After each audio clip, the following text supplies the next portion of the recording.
Hello अस्सलाम वालेकुम students. आज के दिन हम मई जून 2021 का पेपर कर रहे हैं, ट्रिग्नोमेट्री वाला सेक्शन। लास्ट क्लास के अंदर मैंने आपको बताया था कि किस तरह से आपने ट्रिग्नोमेट्री के क्वेश्चन सॉल्व करने हैं जो कि 2021 के नवंबर दिसंबर वाले पेपर में थे, ठीक है ना। तो आज की इस वीडियो में मैं मई जून 2021 के दोनों वेरिएंट्स के अंदर जो ट्रिग्नोमेट्री के क्वेश्चंस आ रहे हैं इनको हम करने की कोशिश करते हैं। सही है, तो ये पेपर है इसका 2021 का। इसके क्वेश्चंस चेक करते हैं कौन सा है क्वेश्चन नंबर। मैंने ऑलरेडी कुछ क्वेश्चन सॉल्व किए हैं ताकि उस वक्त वीडियो ज़्यादा लंबी हो जाए कैलकुलेशन में। तो ज़्यादा लंबी वीडियो भी मुश्किल हो जाती है अपलोड करना, तो इसलिए फिर मैंने पहले से इसको एक दो क्वेश्चन सॉल्व किए हैं। देख लें ज़रा अभी आप। This is question number 7। देखें जी, क्वेश्चन नंबर 7 है। इसके अंदर लिखा है कि rectangular field measures 30 metre by 45 metre, ठीक है जी। तो कैलकुलेट द पैरामीटर। तो पैरामीटर सिंपल है बहुत, बच्चों जैसा क्वेश्चन है। रेक्टेंगुलर फील्ड आपके पास, this is a rectangular field 45 metre और 30 मीटर इसकी विड्थ होगी, ठीक है। पहले पार्ट में कह रहे हैं कि कैलकुलेट द पैरामीटर। तो पैरामीटर में क्या होता है, sum of all sides, mean 45 plus 30 plus this 45 plus this 30। तो ये भी 45 है और ये भी आपके पास है 30। तो इन सबको आप ऐड कर लो, 45 प्लस 30 मल्टीप्लाई बाय 2। पैरामीटर का फॉर्मूला यही होता है 2 और 2 times length plus breadth. Length और ब्रेड्थ को ऐड करके मल्टीप्लाई बाय 2 कर दें तो 45 प्लस 30 हो जाएगा आपके पास 75। 75 टू ज़ा 150। तो ये हो गया इसका पहला पार्ट, ठीक है। सेकेंड पार्ट है calculate the length of a diagonal. अब आपने इसके डायगोनल की लेंथ फाइंड करनी है। तो देखो ये राइट एंगल ट्राइंगल आपके पास, इस राइट एंगल ट्राइंगल के अंदर एक साइड है 45, दूसरी साइड आपके पास 30। आपने कैलकुलेट करना है यहाँ पे इसका hypotenuse which is opposite to the 90 degree, ठीक है ना। तो ये हाइपोटेन्यूज ही बेसिकली इसका डायगोनल है। तो पैथागोरस थ्योरम आपको पता है, अकॉर्डिंग टू पैथागोरस थ्योरम कि हाइपोटेन्यूज का स्क्वायर इज इक्वल टू 45 का स्क्वायर प्लस 30 का स्क्वायर, बेस का स्क्वायर प्लस परपेंडिकुलर का स्क्वायर। तो यहाँ बेस हो गया 45 और परपेंडिकुलर हो गया यहाँ पे 30। तो 45 का स्क्वायर किया 2025, 30 का स्क्वायर किया 900, दोनों को ऐड किया 2925। अंडर रूट आपने लगाया क्योंकि आपको हाइट का हाइपोटेन्यूज का स्क्वायर नहीं चाहिए, तो स्क्वायर और अंडर रूट से कैंसिल हो गया, तो ये पीछे बन गया अंडर रूट 2925 है 54.1। ये कैलकुलेटर से भी आप कैलकुलेट कर सकते हैं, कोई ऐसी मुश्किल चीज़ नहीं है, ठीक है। तो ये है इसका पार्ट ए। पार्ट ए के दोनों पार्ट यहाँ तक कंप्लीट हो गए। उसके बाद चलें बी पार्ट पे। बी पार्ट में से क्वेश्चन सही से स्टार्ट हो रहा है। बेसिकली ट्राइंगल आपके पास बनी है यहाँ पर, ठीक है। The diagram shows a sketch of triangle P Q R, all lengths are given in centimeters, calculate the length in a। अच्छा, calculate the length A, sorry. तो आपको ये ए की लेंथ कैलकुलेट करनी है बेसिकली। ये है ए आपके पास, इस ए की लेंथ आप कैसे कैलकुलेट करोगे। देखो आपने पढ़ा हुआ है कि एक एंगल गिवन है ट्राइंगल के अंदर, ये 60 डिग्री, और उसके सामने वाली साइड आपके पास गिवन है, ऑल्दो इसमें एक अननोन भी है। लेकिन अगर आप इसके अलावा कोई और साइड देखो, यानी अगर मैं साइन रूल यहाँ पे लगाना चाहूँ, पहले तो आप ये देख लो कि राइट एंगल ट्राइंगल नहीं है। तो राइट एंगल ट्राइंगल नहीं है तो ऑब्वियसली इसको सॉल्व करने के लिए या तो साइन रूल आप लगाओगे या आप कॉस रूल लगाओगे, ठीक है। तो यहाँ पे साइन रूल एप्लीकेबल नहीं हो सकता है क्योंकि 60 डिग्री के ऑपोजिट एक तो ये साइड आपके पास अननोन होगी, ए इसमें अननोन है, और दूसरा कोई भी एंगल यहाँ पे गिवन नहीं है अदर देन 60 डिग्री। ना ये एंगल गिवन है ना इसकी ऑपोजिट साइड गिवन है, तो अननोन ज्यादा है, तो साइन रूल अप्लाई नहीं हो सकता अभी इस केस में। कॉस रूल में क्या है कि a+4 ये अननोन साइड है, इसको अगर मैं सब्जेक्ट बनाऊं तो कॉस रूल अप्लाई कि इस तरह किया जाता है कि अननोन साइड जिसको आप सब्जेक्ट बनाते हो, मीन फॉर एग्जांपल हम यहाँ पर a+4 को बनाते हैं सब्जेक्ट, तो a+4 का मैंने स्क्वायर किया तो ये इक्वल हो जाएगा rest of the two sides के स्क्वायर के। तो एक साइड है a का स्क्वायर प्लस 11 का square minus 2a into 11 into इस साइड के opposite angle into cos 60 degree, ठीक है। तो ये इस तरह करके आप कॉस रूल को लिख सकते हो। अब अगर आप ये फार्मूला देखो तो इसके अंदर सारी चीजें गिवन है एक्सेप्ट एक ही अननोन है इसके अंदर, दैट इज ए। तो ये फॉर्मूला अप्लाई हो सकता है क्योंकि किसी भी फार्मूले के अंदर एक अननोन हो तो उसको आप कैलकुलेट कर सकते हैं, लेकिन अगर एक अननोन से ज्यादा चीजें आपके पास हैं तो फिर आप वो फॉर्मूला अप्लाई नहीं कर सकते। यही केस था साइन रूल के अंदर, कि साइन रूल में एक से ज्यादा अननोन थे, कॉस रूल में सिर्फ एक ही अननोन है तो ये अप्लाई हो सकता है। अब आप यहाँ फॉर्मूला अप्लाई कर दो, a + 4 का होल स्क्वायर, ये मैंने यहाँ पे साइड लिखा हुआ, कौन सा फॉर्मूला अप्लाई किया आपने, a + b का होल स्क्वायर, क्योंकि स्टूडेंट्स अक्सर ये आइडेंटिटी अप्लाई करते हुए गलती करते हैं। तो ये हो जाएगा a² + 2ab + b का स्क्वायर। सो हम यहाँ पे इसको अप्लाई करें तो a² + 4 2 8a + 16 = a² + 1 2 1 - 11 2 22a, cos 60 degree की वैल्यू होती है 1/2, 2 11 22 हो गया, सो 11a हो गया, ठीक है ना। अब जरा यहाँ पे देखो तो a² और ये वाला a² आपस में मैंने कैंसिल कर दिया, 8a + 16a और ये हो गया आपके पास 16, सॉरी खाली 16 है, ये दूसरी तरफ मैंने शिफ्ट किया इसको, तो ये यहाँ जाके -16 हुआ, -11a इधर आके +11a हो गया। सो लाइक टर्म्स एक तरफ कर दी, a और a एक तरफ आ गया, 8a + 11a हो गया 19a। 16 के पास a नहीं था, कांस्टेंट है, इसलिए मैंने इसको दूसरी तरफ शिफ्ट कर दिया, वहां पे भी ऑलरेडी एक कांस्टेंट है 1 2 1। सो 1 2 1 - 16 105, 19 को शिफ्ट करें तो 105 / 19 हो जाएगा, तो a की वैल्यू आ जाती है आपके पास 5.53, ठीक है। ये 4 मार्क का क्वेश्चन है, तो इस तरह करके ये 4 मार्क आपके आ गए यहाँ तक, क्लियर। आप चाहें तो इसका स्क्रीनशॉट ले सकते हैं, ये वर्किंग है आपके पास इसकी, ठीक है, इसका स्क्रीनशॉट ले लो, डायग्राम ऊपर है वो आप देख लीजिएगा, राइट। देखिए इसके बाद आगे चलें, सी पार्ट भी है इसका। सी पार्ट है, the diagram shows a sketch of quadrilateral ABCD, ठीक है ना। All lengths are given in centimetre, ABC और D, ये आपके पास एक क्वाड्रिलेटरल है, राइट। 4 साइड्स हैं ना इसकी, 4 साइडेड शेप को क्वाड्रिलेटरल कहते हैं। तो AB एक साइड होगी, BC और CD इसको कह रहे हैं ABCD, ये आपके पास एक 4 साइडेड क्वाड्रिलेटरल है, okay. All lengths are given in centimetre. Question यहाँ पे क्या है, the area of quadrilateral ABCD is 70 centimetre square. इस पूरी क्वाड्रिलेटरल का एरिया, ABCD पूरी क्वाड्रिलेटरल का एरिया आपके पास 70, राइट। अरे मैं यहाँ से डायग्राम के ऊपर वर्किंग हटा देता हूँ, कैलकुलेशन रहने देता हूँ ताकि आपको उस वक्त समझ देंगे। Area of the whole quadrilateral is 70, ABCD is the area of the whole quadrilateral is equal to 70, okay। अच्छा, हमें इंडिविजुअल नहीं पता, मीन ABC अगर जो एक छोटी ट्राइंगल है ऐसी क्वाड्रिलेटरल के अंदर, इसका एरिया कितना गिवन है हमें नहीं पता। ACD का एरिया कितना है ये भी हमें नहीं गिवन, इंडिविजुअल हमें नहीं पता कि कितना है, एज अ होल हमें पता है कि 70 सेंटीमीटर स्क्वायर है। कैलकुलेट क्या करना है, A और B ये एंगल है, ये हमें कैलकुलेट करना। देखें इधर, यहाँ से मैं दिखा रहा हूँ आपको रेड कलर से, कि यहाँ से DAB ये पूरा एंगल हमें कैलकुलेट करना है, क्लियर। इसको कैलकुलेट करने के लिए अब ऑब्वियसली DAB जो है ये एंगल आता है आपके पास क्वाड्रिलेटरल के अंदर, and you can not solve quadrilateral at this stage. आपको क्वाड्रिलेटरल डायरेक्टली तो ये एंगल नहीं कैलकुलेट हो सकता, तो क्या करेंगे, बेसिकली इस पूरे एंगल को कैलकुलेट करने के लिए पहले आपको एक तो ये एंगल चेक करना पड़ेगा, ये फाइंड करेंगे, और फिर ये वाला एंगल फाइंड करेंगे, बाद में दोनों को ऐड कर देंगे तो ये एंगल आ जाएगा।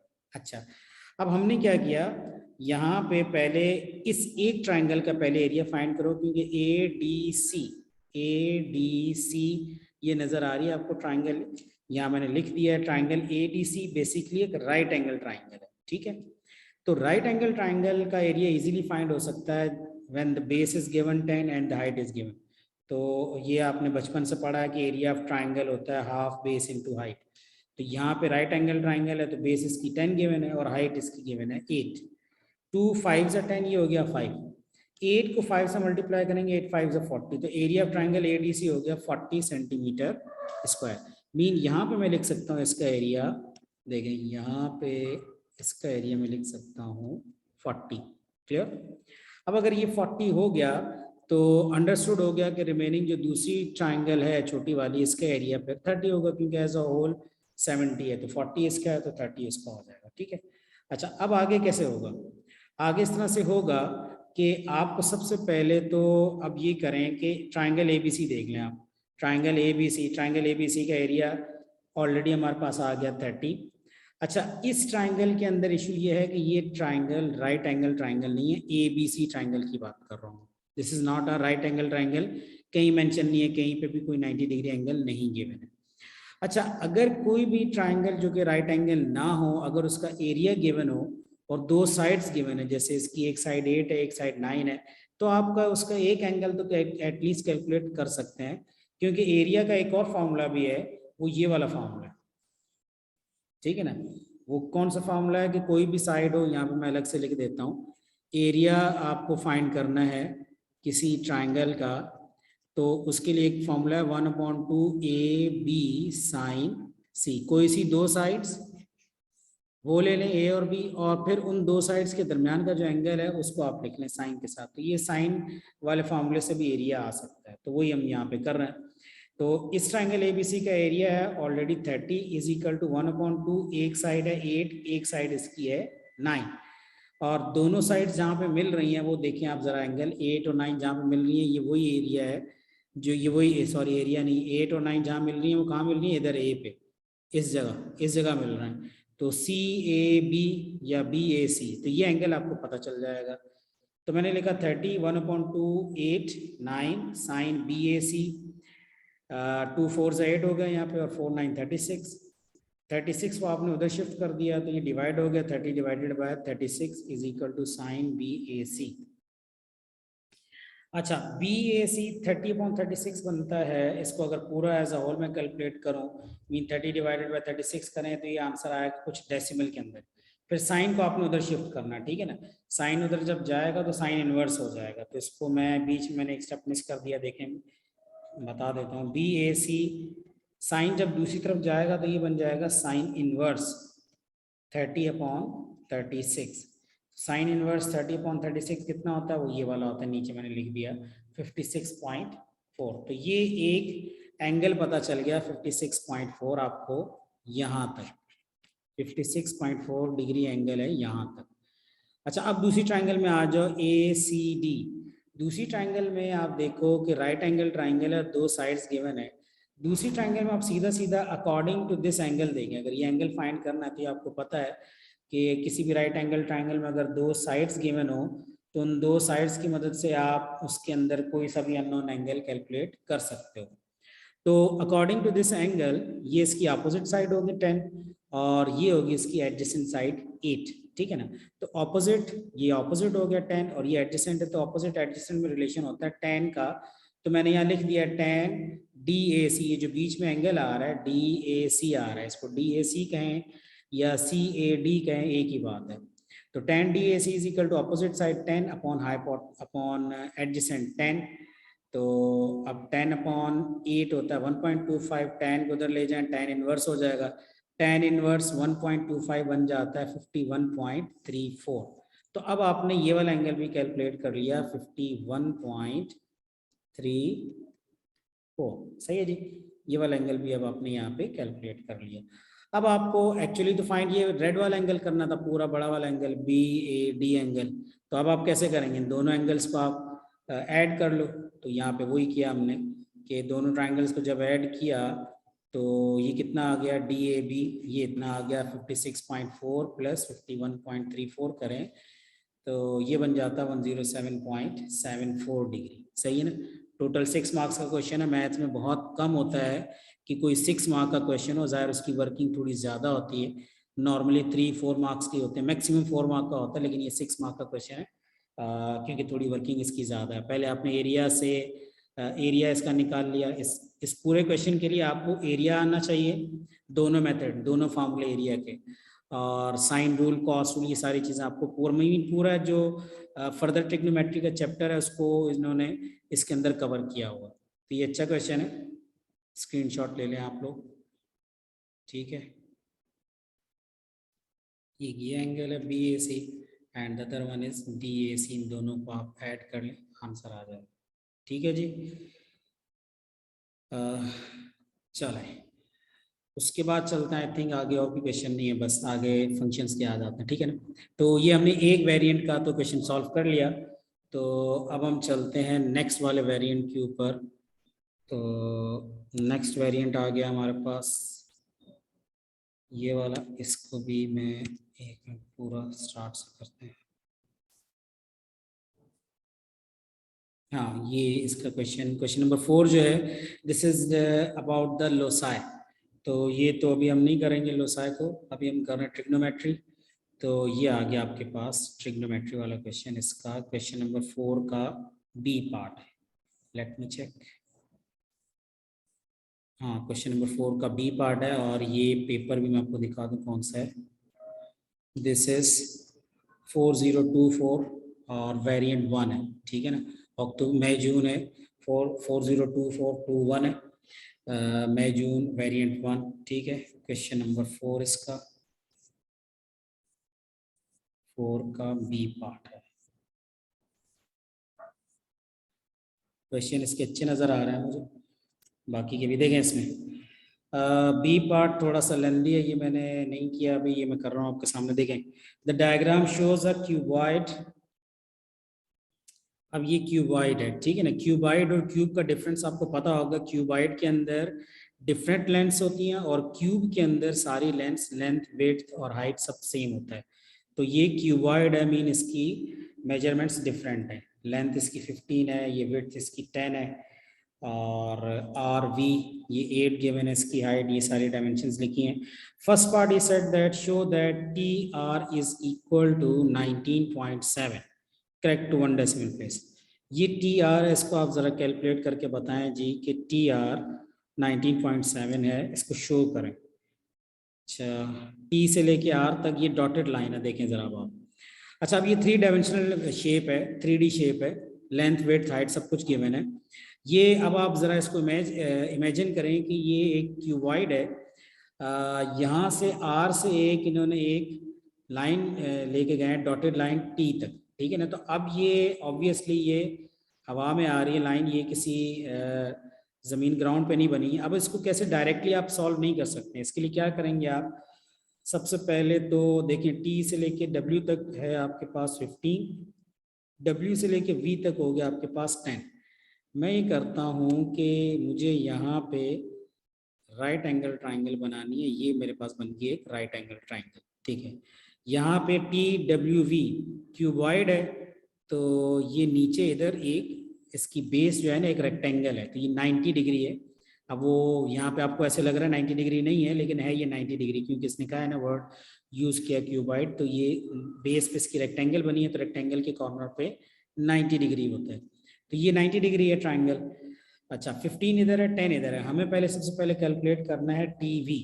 तो टीवी कैसे आएगा जी आपके पास, पहले मैं यहाँ पे लिख देता हूँ, जिस ट्राइंगल को आप फोकस कर रहे हैं वो मैं लिख देता हूँ in triangle T W we. ये सिर्फ आपको फोकस करने के लिए मैं लिखता हूँ कि आप इस ट्राइंगल में देखें, एग्जाम में ये स्टेटमेंट वगैरह लिखने की जरूरत नहीं है, ये सिर्फ आपकी आसानी के लिए मैं लिख रहा हूँ। यहाँ पर देखो 90 डिग्री के ऑपोजिट है हाइपोटेन्यूज। सो हाइपोटेन्यूज का square according to Pythagoras theorem, hypotenuse square is equal to perpendicular square plus base square. तो यहाँ पे एक बेस है 15 प्लस 10। अच्छा, पाइथागोरस थ्योरम में ये भी मैं आपको बता दूं, ऑब्वियसली बहुत बेसिक सी बात है, लेकिन मैं आपको रिपीट कर देता हूँ कि पाइथागोरस होता है हाइपोटेन्यूज होता है 90 के ऑपोजिट, उसका स्क्वायर, और ये बेस है और ये परपेंडिकुलर। अब आप बेस की जगह परपेंडिकुलर लिख दो और परपेंडिकुलर की जगह बेस लिख दो, तो as far as Pythagoras theorem concern इसमें कोई ऐसा इम्पैक्ट नहीं आता, बस आपका हाइपोटेन्यूज ठीक होना चाहिए, ठीक है ना, तो वो चल जाता है। तो 15 का स्क्वायर प्लस 10 का स्क्वायर करें जरा इधर, तो देखें जरा मैं कर रहा हूँ इसको कैलकुलेटर पे, इसको कैलकुलेट कर लें। 15 स्क्वायर होता है 225 प्लस 100 इट इज 325। 325 का अंडर रूट किया हमने, it is equal to 18.02। I think इसको मैं अंडर रूट 325 ही लिखा रहने देता हूँ।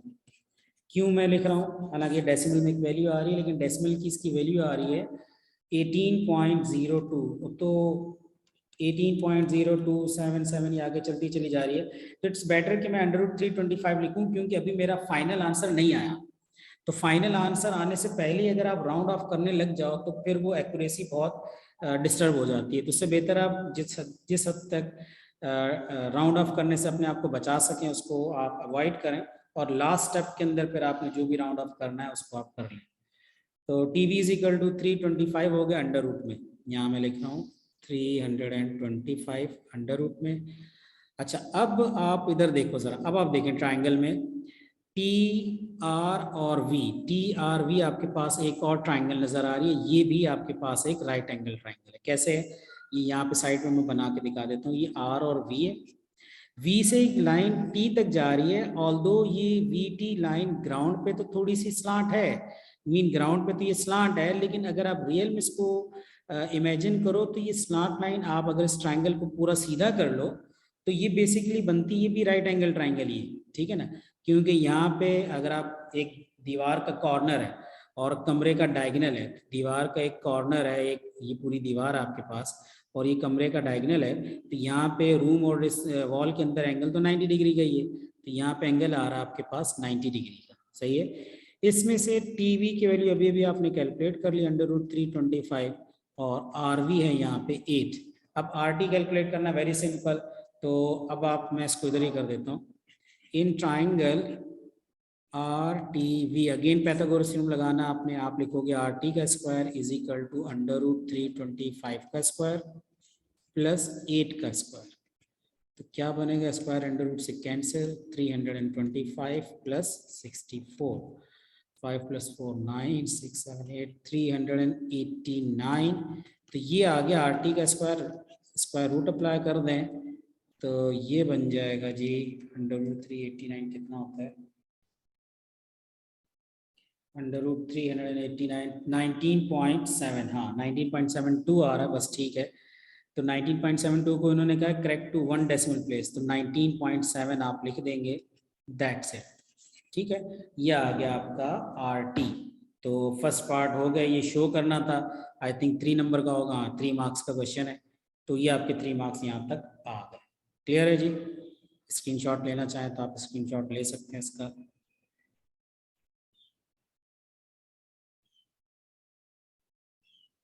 ठीक है, आगे चलें। सेकेंड पार्ट है, सेकेंड पार्ट है x is the mid point of P Q, calculate T R x. अच्छा, x is the mid point of P Q, P Q का मिड पॉइंट है x।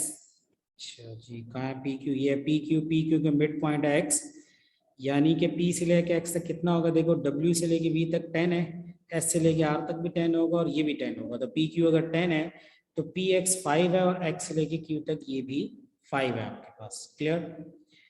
अच्छा, करना क्या है इसमें, इसमें ही करना है टी आर एक्स कैलकुलेट करना है। टी आर एक्स एक एंगल है, टी आर और एक्स ये वाला एंगल है, इस एंगल की बात कर रहे हैं, ये एंगल कैलकुलेट करना है, सही है जी। अच्छा जी, इस एंगल को कैलकुलेट करना है तो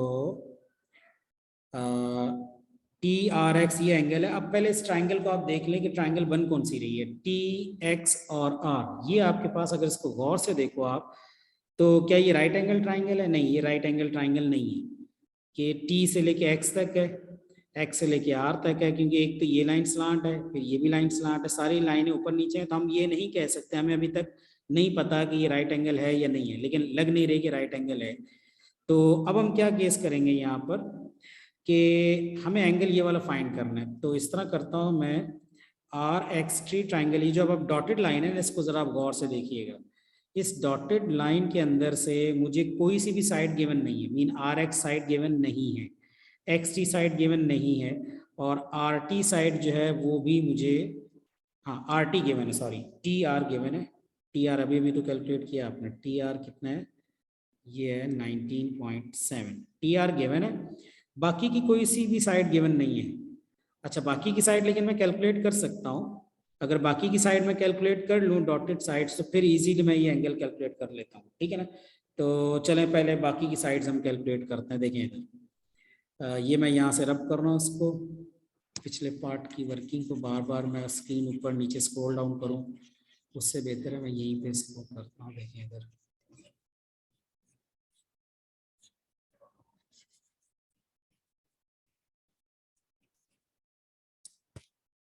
ओके ना। देखिए यहाँ पे सबसे पहले तो आप इस छोटी ट्राइंगल में आ जाओ। ट्राइंगल है X Q N R. In triangle X Q R, X Q N R, इस ट्राइंगल में देखो ये इतना सारा एक्स क्यू 5 है और क्यू से लेके आर तक है 15, और यहाँ पे ऑब्वियसली इधर भी 90 डिग्री है। तो एक्स आर का स्क्वायर मैं यहाँ पे लिख सकता हूँ, एक्स आर का स्क्वायर इज इक्वल टू 5 का स्क्वायर प्लस 15 का स्क्वायर। थोड़ा लेंदी लग रहा है मुझे। अभी डायरेक्ट आप यहाँ पे एक्स आर कैलकुलेट कर लें यहाँ पर, तो ये कितना हो जाता है 5 का स्क्वायर 25, 225 प्लस 25 250, और अंडर रूट 250। इसको डेसिमल में नहीं लिख रहा अभी, इसको भी मैं लिख रहा हूँ इसी तरह अंडर रूट 250। ये साइड हो गई अंडर रूट 250। सही है। अच्छा फिर देखो दूसरी डॉटेड लाइन कौन सी है, P x T triangle. In triangle P x T. अच्छा इस ट्राइंगल में एक साइड 5 है, एक साइड पी टी है। पी टी किसके इक्वल है, या 8 है, ये भी 8 है, ये वाली हाइट भी 8 है। तो 8 इधर है 5 इधर है, दरम्यान में यहाँ पे भी 90 डिग्री है। सही है। तो इस ट्राइंगल में भी अब आपने एक्स टी फाइंड करना है। तो एक्स टी को मैं यहाँ लिख देता हूँ, डायरेक्ट में लिखता हूँ कि जी पाइथागोरस थ्योरम होगा, एक्स टी होगा यहाँ पे हाइपोटेन्यूज। तो एक्स टी का स्क्वायर इज इक्वल टू 5 का स्क्वायर प्लस 8 का स्क्वायर। ये माइंड में रहे कि ये 3 डायमेंशनल शेप है, इसलिए थोड़ा सा मैंने रखा इस तरह से है कि आपको पता चल जाए कि यहाँ पे कौन सी साइड कहाँ पे जा रही है। लेकिन हैं वो सारी की सारी क्यूबाइड्स। कोई सा भी आपके पास बॉक्स होगा तो आपको पता है कि इसके कॉर्नर पे 90 डिग्रीज बनते हैं सारे कॉर्नर्स पे, तो यहाँ पे भी 90 डिग्री बनेगा, ये कॉर्नर है। तो यहाँ एक्स टी का स्क्वायर इक्वल होगा 5 के स्क्वायर के प्लस 8 के स्क्वायर के। तो कितना बन जाएगा 25 प्लस 8 का स्क्वायर हो जाएगा 64, 5 plus 4 9, under root 89। X T को मैं कहूँगा अंडर रूट 89। अब जरा यहाँ देखें अंडर रूट 89।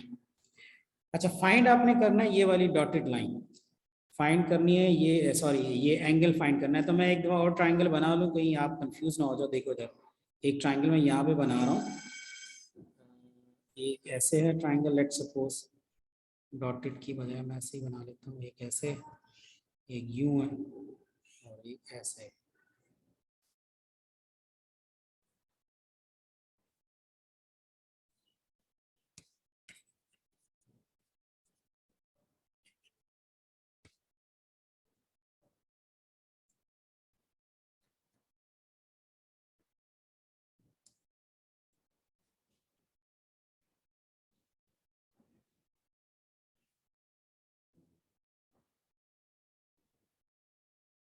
इस तरह से मिलती जुलती है।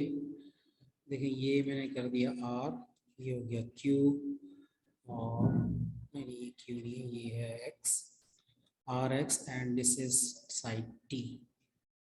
ठीक है। आर टी तो था 19.7, वाइल एक्स आर है आपके पास under root 250 and x t था अंडर रूट 89।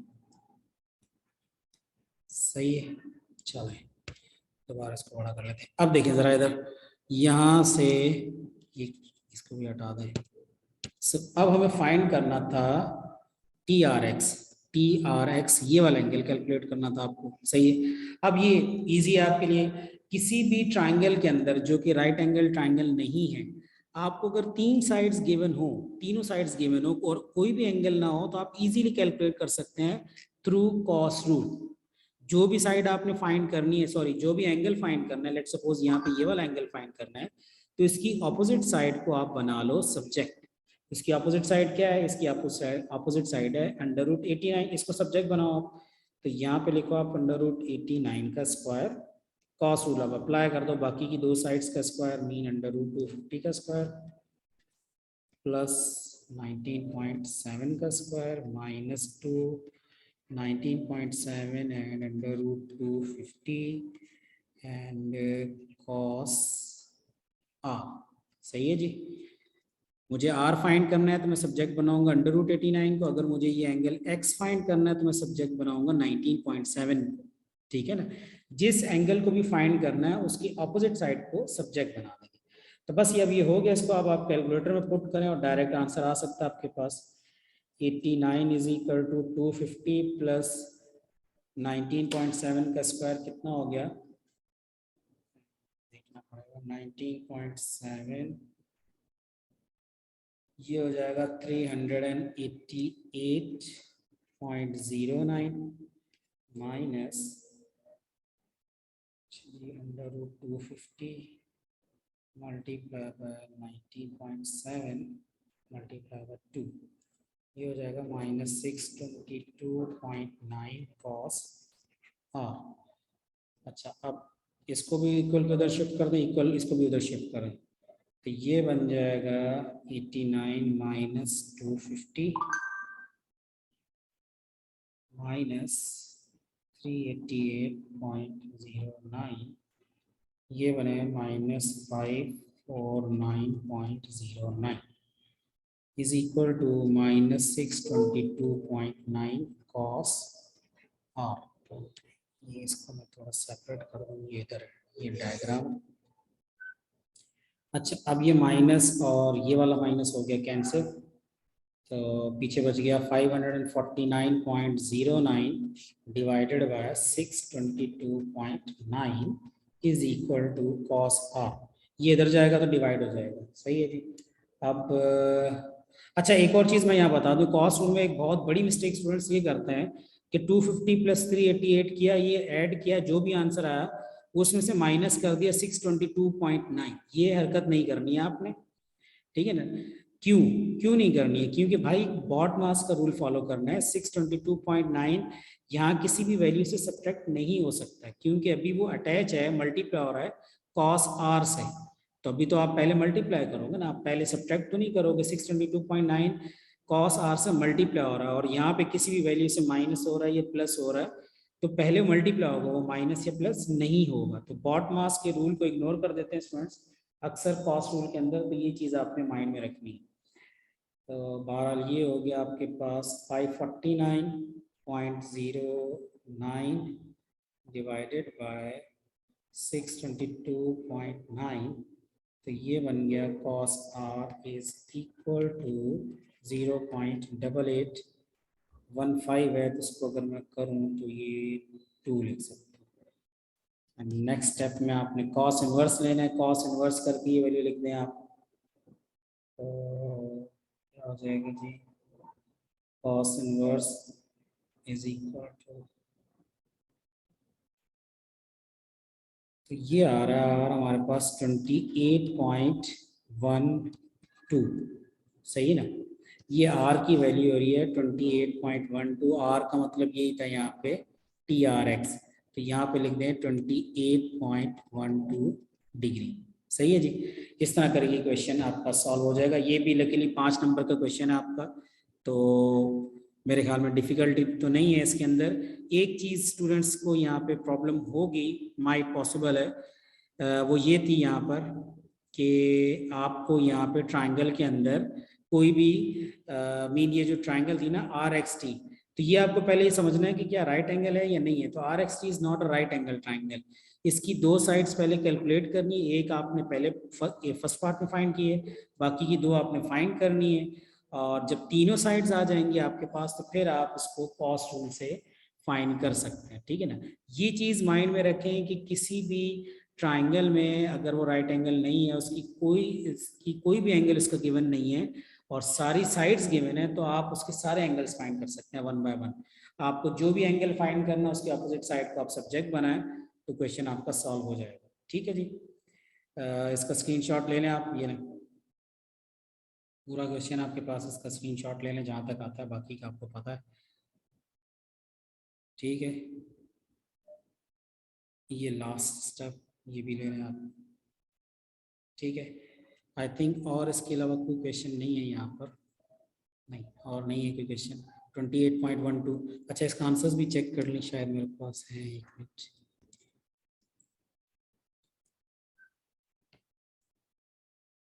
Question number 4